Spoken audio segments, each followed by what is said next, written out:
Most great character arcs showcase an incredible amount of change in a character. I'm made most aware of this when watching movies, because certain characters at the beginning of a film almost seem like a completely different person by the end. Rewatching a specific movie can feel like traveling in time, when the character might have had a steady job, happiness, depression, or some other character trait they do or don't possess by the end. What the hell?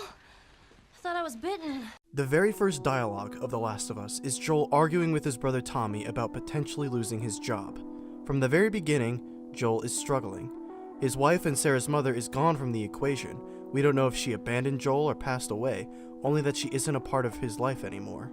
However, Joel lives in a nice house, has a sense of humor, and is a caring father. The inciting incident of Joel's story in The Last of Us isn't the zombie apocalypse, it's the death of everything he holds dear. Don't do this to me, baby. Don't do this to me, baby. Come on.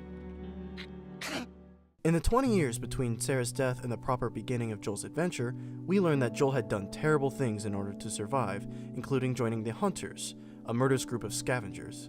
It's clear that after all these years, Joel isn't a good person, or if he still is, he's done some awful things in order to survive. This is how you gonna repay me, huh? Repay you? For all those goddamn years I took care of us. Took care. That's what you call it? Guess what? We're shitty people, Joel. It's been that way for a long time. No, we are survivors. This is our chance. It is over, Tess! He still wears Sarah's watch, too, as a reminder of her. In some scenes when Joel thinks of her, he'll caress his busted watch. The shattered glass on his wrist isn't just a product of the world he lives in, it represents who Joel is. He is a broken man. Your watch is broken. The Joel scene 20 minutes in is already considerably different than the Joel at the beginning, and the Joel at the end is considerably different than the Joel 20 minutes in.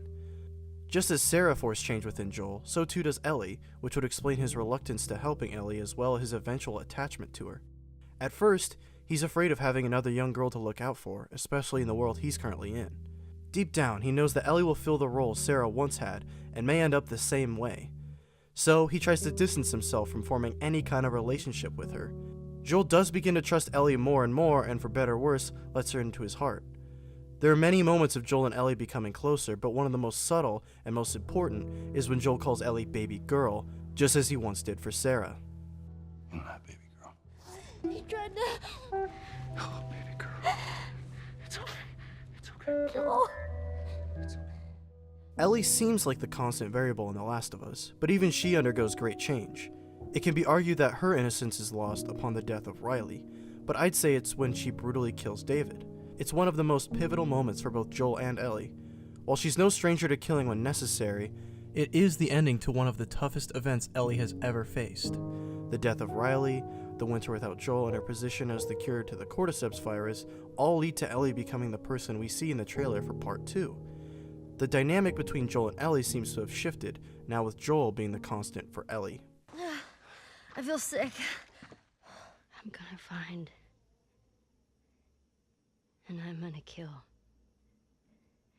every last one of them. Henry undergoes the most intense change in the least amount of time, being forced to kill his own brother Sam to save Ellie.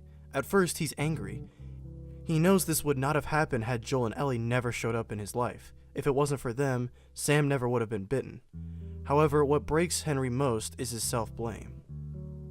When Henry is shouting with his gun pointed at Joel, he isn't yelling at Joel. He's yelling at himself. In a matter of seconds, Henry's positive outlook, sense of humor, and motivation vanish. What follows shocks even Joel, who seems like he's seen it all at this point. It's all your fault! Henry! Henry, no!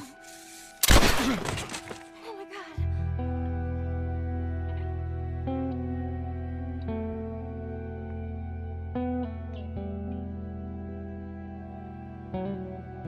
The Last of Us is a story about the zombie apocalypse, but it's mostly about the death of innocence. The living aren't much different from the dead. Everyone is merely existing for the sake of existing. Joel has one opportunity to potentially fix everything at the cost of Ellie's life, and throws it away. In the final scene, Joel finally talks openly about Sarah to Ellie. Before, he was reluctant to speak to anyone about her, even Tommy. After quote-unquote saving Ellie from the Fireflies, Joel speaks to her more casually than ever before. He just crossed a line of no return. He decided Ellie was worth more to him than anything else, just as Sarah was. However, Joel never stops to think about what Ellie would have wanted. Does this make him a bad person? Are some of Joel's actions justified? No, girl. Focus right here, right here. I'll pop your goddamn knee off. The girl. The Last of Us Part 2 is in an interesting position. What would these characters do now that they're almost complete shells of their former selves? Will Ellie confront Joel about his lie, or has she completely bought into it? If The Last of Us Part 1 is a tale of innocence lost, then Part 2 will be one of innocence forgotten.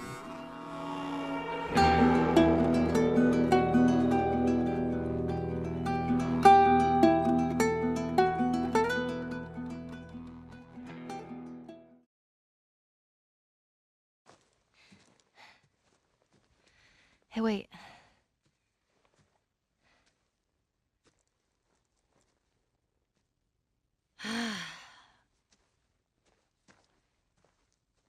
Back in Boston,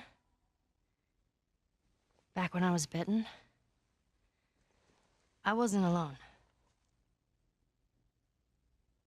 My best friend was there, and she got bit too. We didn't know what to do. So, she says, let's just wait it out. You know, we can be all poetic and just lose our minds together. I'm still waiting for my turn. Ellie. Her name was Riley, and she was the first to die. And then it was Tess. And then Sam. None of that is on you. Oh, you don't understand. I struggled for a long time with surviving. And you... No matter what, you keep finding something to fight for. Now, I know that's not what you want to hear right now. Swear but to it's- me. Swear to me that everything that you've said about the Fireflies is true. I swear.